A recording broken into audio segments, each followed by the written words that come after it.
Asher and Penland on W4CY Radio.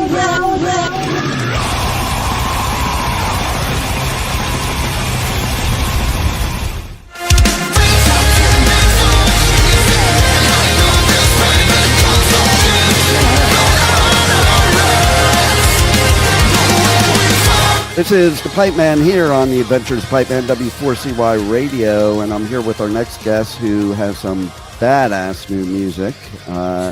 So let's talk to Paul from Breathe In. How are you? Hey, good. Yeah, thanks for having me. Oh, my pleasure. And I got to tell you right off the bat, one thing I'm impressed with as somebody's born in New York, grew up in Jersey, the fact that you're like a tri-state area band and actually get along is pretty damn fucking cool. Yeah. Oh, man. I know you've gone through different lineups and you have your current lineup now with this new single, Misfortune's Hand. Tell us what makes this so much more exciting for you now compared to any time in your band's history. Well, I mean, I think for me personally, the thing that's really exciting about this one was we had this demo written since like beginning of 2023, and it was immediately like one of my favorite songs, and I was like, we got to get this song out. I got to get this out.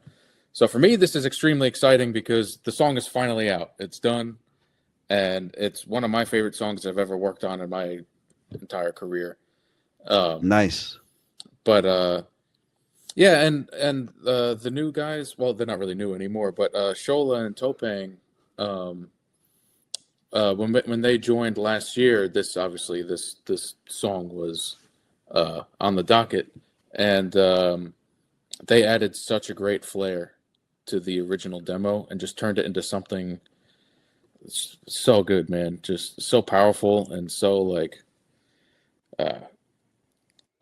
I don't know, it just added a whole new depth of the emotion to the song too, you know. I think too, like, you know, after seeing a lot of bands that, you know, most bands don't really like make it as the original lineup. That's like the foundation. And then I was thinking about it on the way to the studio earlier to do this interview as I was listening to Metallica. Yeah. And I was listening to a live thing of Cliff. Yeah. And I'm like, man, could you imagine if McGovney was still in the band and Cliff never entered the band? Would we even know who Metallica is today? Yeah, no, I think you're right. I mean, yeah, he was killer, man. I mean, yeah, no, I see what you're saying. You know, it's like, I'm not even, listen, I saw Metallica with McGovney in the band. I'm not even saying McGovney was a bad bassist. Yeah. It's just sometimes that chemistry between members, like I think even the thing with having both Lars and Mustaine in the same band is way too much ego for one band. Okay. Yeah. So again, perfect example of like people could say, oh, if Mustaine was still in the band. Well, no, maybe they wouldn't be Metallica today, and maybe you wouldn't have such great Megadeth music either. Yeah. No, I totally agree. I mean, it makes sense.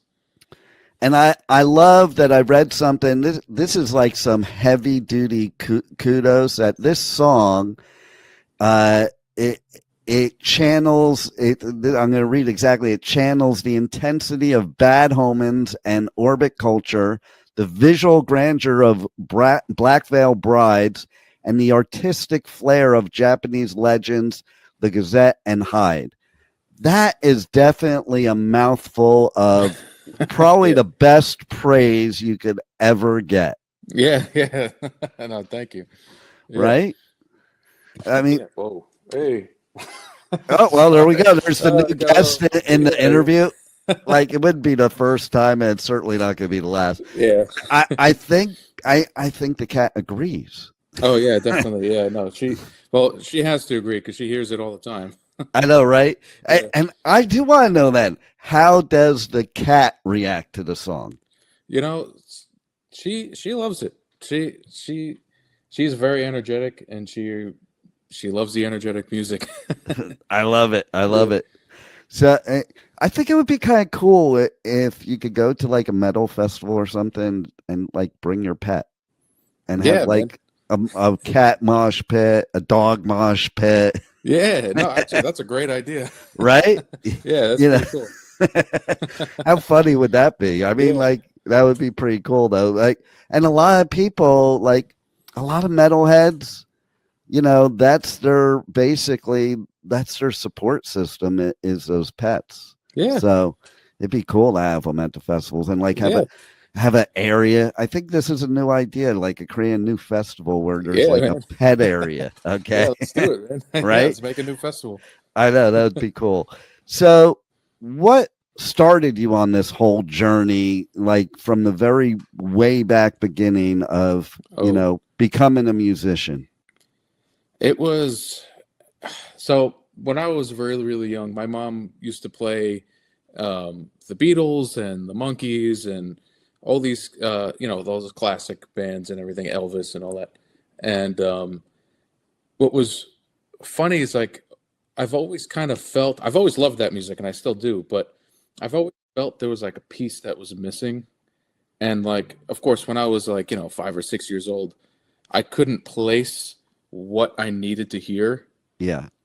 I knew I wanted something like deeper, something heavier, something like a little bit more distortion. Obviously, I was 5 years old, so I didn't really know how to articulate that until I saw in the basement this amazing cover art, Number of the Beast by Iron Maiden. Wow. I I saw the remember that. record and I was like, this looks. I remember it left such a huge impression on me. Put it in the record player and it changed my life, man. That was like everything I wanted to hear out of music, and the drums specifically. I know Clive Burr was the drummer for that album. But yeah, man, that was like something I've never heard before, especially like Hallowed Be Thy Name. Oh yeah, that's the most amazing song. Yeah, it's like that's what was like. Oh, I didn't realize because I was used to listening to like the Beatles, and Ringo's great and all, and I love him too. But it's like there was something in that Number of the Beast album that like spoke to me, and I was it. I was hooked. I was a metalhead ever since. Well, I wanted to play drums. it's funny that you mentioned like Ringo because I played drums when I was a kid, and two of my idols that made me want to start playing drums were Ringo Starr and Peter Criss. Mm. And it's funny, I just saw Ringo Starr play at a festival a couple months ago that I was covering at Bourbon and Beyond. And I'm watching and I'm like, Ringo is a great drummer, always has been, but it's like you made me think of that. It's like it's so basic, that like basic beat. And then Yeah. I was at the first Slayer show and saw Lombardo, and I'm like, no, that's a drummer. Yeah. That's yeah. That's yeah. That's what I mean. Yeah.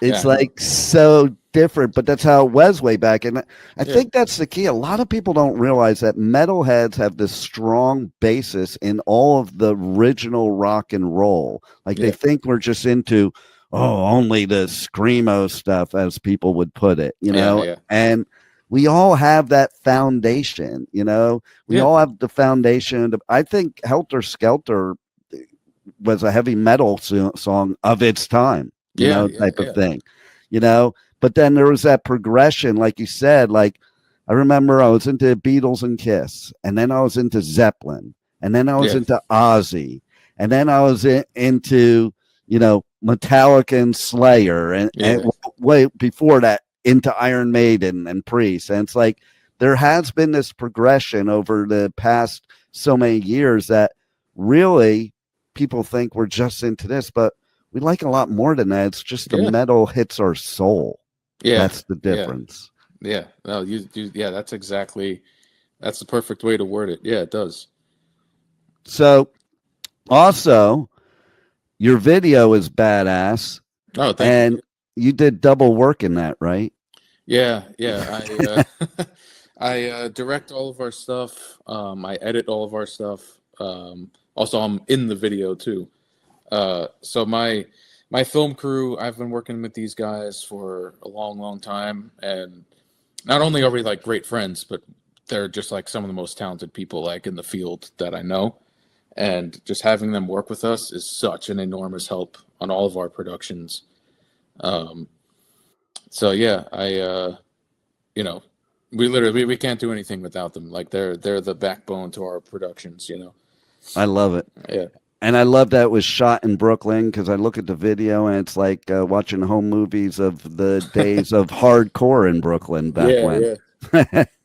So very cool. Tell everybody how they reach out to you on socials, on the web, how they check out the new song and everything else that you have.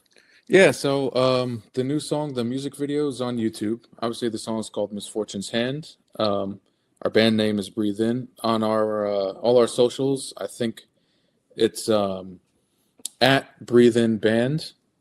And yeah, we're on all the streaming platforms, Spotify, Apple Music, all of it.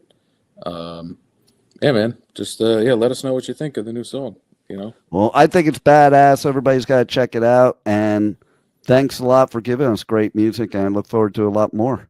Yeah, thank you. Yeah, we got a lot more coming up. There you go. Thanks for being on the Adventures of Pipe Man. Cool. Thank you so much for having me. You got it. Thank you for listening to the Adventures of Pipe Man on W4CY Radio.